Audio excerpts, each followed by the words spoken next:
Good morning friends.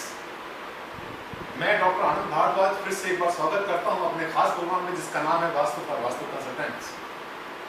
आज का मेरा टॉपिक बहुत यूनिक है, बहुत अलग है, हटके है लाइन से, और इसका टॉपिक का टाइटल है वास्तु फॉर इन्वेस्टमेंट्स। जी हाँ, तरह तरह की इन्वेस्टमेंट करते हैं लोग। कोई मनी में करता है, कोई मनी को गोल्ड में इन्वेस्ट करता है, कोई पैसा मंगवा सकता है, कोई शेयर्स में डालता है, कोई प्रॉपर्टी बनाता है। तरह तरह से इन्वेस्टमेंट करते हैं लोग जब भी उनको भी इन्वेस्टमेंट करनी होती है। जहां तक फिजिकल फैक्टर्स की बात है तो फिजिकल फैक्टर्स के हिसाब से आप कहीं भी किसी भी चीज में इन्वेस्ट करिए, कोई दिक्कत नहीं है। लेकिन अगर आपने इन्वेस्ट करना है किसी प्रॉपर्टी में तो ध्यान दें कि आपकी इन्वेस्टमेंट वहां कुछ ना कुछ आपको देकर जाए, आपको लॉस ना दे। इसका ध्यान आपने वास्तु के हिसाब से जरूर कर लेना है। साथियों, आप प्रॉपर्टी में इन्वेस्टमेंट इसलिए कर रहे हैं ताकि इससे दो पैसे कमाए, इसमें प्रॉफिट कमा लें, आप इसलिए कर रहे हैं ना। यदि इसलिए कर रहे हैं और आपका ये टारगेट पूरा नहीं होता तो फिर समस्या आपके सामने आ जाती है। आजकल ऐसे बहुत लोग हमें मिलते हैं कि सर हमने प्रॉपर्टी परचेज की थी अब से 2 साल 4 साल 6 साल 10 साल पहले, लेकिन उसकी कीमत बढ़ी नहीं बल्कि और घटती चली गई। ऐसा क्यों हुआ? ऐसा तब हुआ जब वो प्रॉपर्टी वास्तु के नॉर्म्स को फॉलो नहीं करती थी। यानी आपने प्रॉपर्टी को परचेज करने से पहले किसी वास्तु कंसल्टेंट की सलाह नहीं ली। अगर थोड़ी सी फीस देते अपने वास्तु कंसल्टेंट को और वो आपको बता देता कि प्रॉपर्टी लेने की है या नहीं है, तो साथियों आज आपको ये लॉस ना होता। लेकिन फिर भी बहुत से लोग ऐसे होते हैं, बहुत समझदार होते हैं, बहुत ज्यादा वाइज होते हैं, जो अपनी विजडम को यूज करते हैं इसके लिए कि हर काम, जब भी कोई काम करना होता है तो किसी न किसी कंसल्टेंट की सलाह लेते हैं। अपने आप को मास्टर नहीं मानते, अपने आप को कमांडर नहीं मानते। उस केस में क्या होता है कि हमें भी ऐसे लोग होते हैं बहुत से जो इन्वेस्टमेंट करने से पहले बुलाते हैं कि सर भारद्वाज जी एक बार आके हमारी प्रॉपर्टी को चेक कर लो जो हमें लेनी है। कोई भी पैसा एडवांस देने से पहले, 1 रुपए भी एडवांस देने से पहले, जमाने कमिटमेंट करने से भी पहले अगर आप प्रॉपर्टी को दिखा देंगे एक बार वास्तु कंसल्टेंट को, तो आप जो है हो सकता है कि आप गलत रास्ते पर जाने से बच जाएं, आपकी प्रॉपर्टी में पैसा डूबने से बच जाए। क्यों? क्योंकि हम आपको गाइड करेंगे ऐसे प्लॉट के बारे में, ऐसे मकान के, ऐसे फ्लैट के बारे में, ऐसी कोठी के बारे में जो कि वास्तु के नॉर्म्स को बिल्कुल पूरी तरह से फॉलो करती हो। यानी वो प्रॉपर्टी आपकी जो जन्म कुंडली है उसका जो चौथा घर होता है, उसका संबंध होता है हमारी प्रॉपर्टी से, उसके साथ में अटैच कर जाती है। जरा सोचिए कि आपकी जो भाग्य कुंडली है उसमें यदि आपने कोई ऐसी प्रॉपर्टी ली जो कि नेगेटिव है, वो आपके चौथे घर में चतुर्थ भाव में चली जाती है, तो क्या होगा? उसको डैमेज करेगी।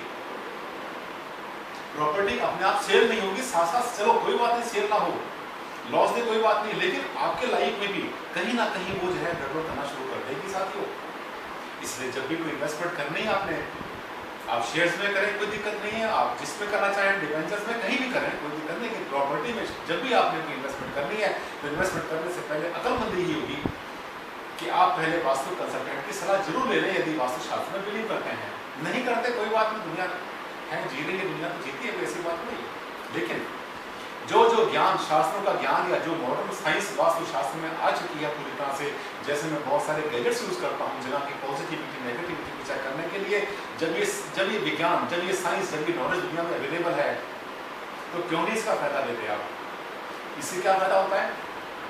जब भी किसी को हमने कोई प्रॉपर्टी दिलाई है, अपने वास्तु के पॉइंट ऑफ व्यू से हर एंगल से चेक करने के बाद, डायरेक्शन चेक करी, एनर्जी को चेक किया, तो उसने ये कहा कि सर जब मैं किसी सेलर को लाया, जब मैंने प्रॉपर्टी को बेचना था, सेलर वहां पे आते ही उसको एक अच्छी फीलिंग वहां पर आई, गुड वाइब्रेशंस उसको लगे वहां पर, उसको ऐसा लगा कि हाँ मुझे जगह ले लेनी चाहिए। इसका मतलब ये है कि जगह की जो एनर्जी है वो अपने मुंह से दूर करना।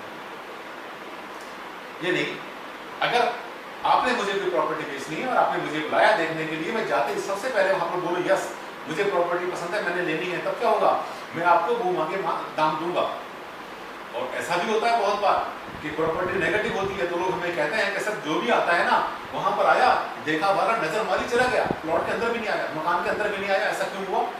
क्योंकि वहीं से मेन एंट्रेंस से ही उसको नेगेटिविटी मिलनी शुरू हो गई। उसको ऐसा लगा नहीं कि मतलब मुझे प्लॉट लेना चाहिए, मुझे मकान ले लेना चाहिए। बहुत बार वहां से आपको क्या हुआ? चलो वो तो बच गया, मुसीबत से बच गया। आपको क्या हुआ? आपको हुआ फाइनेंशियल लॉस। कितना अच्छा हो कि आप जो है मुंह मांगे पैसे किसी बोल रहे हैं और आप लेने के लिए हमें 10 कस्टमर आपके प्लॉट पर आ जाते हैं, आपके मकान पर, आपकी कोठी पर आते हैं या आपके फ्लैट पर आते हैं और 10 के 10 कहते हैं हमें चाहिए, हमें चाहिए। बोली लग जाती है और आपको मुंह मांगे पैसे मिलते हैं। कितना अच्छा हो। आखिर आपने जो इन्वेस्टमेंट किया है वो अपने प्रॉफिट के लिए किया है ना। तो अगर चाहते हैं कि आपके इन्वेस्टमेंट का आपको पूरा फायदा मिले तो वास्तु की कुछ बातों को ध्यान में रखना बहुत जरूरी है, जिनमें से नोट करिए। नंबर 1, किसी भी प्लॉट के सामने कोई टी पॉइंट ऐसा नहीं हो जिसको हम की नेगेटिव कैटेगरी का टी पॉइंट कहते हैं, जो कि आते हैं साउथ वेस्ट से, साउथ वेस्ट के साउथ से, साउथ वेस्ट के वेस्ट से, और नॉर्थ वेस्ट के नॉर्थ वेस्ट से, या साउथ ईस्ट के साउथ से। ये सभी टी पॉइंट होते हैं नेगेटिव। कभी इसके सामने आपने प्लॉट नहीं लेना, नंबर 1 नोट करिए।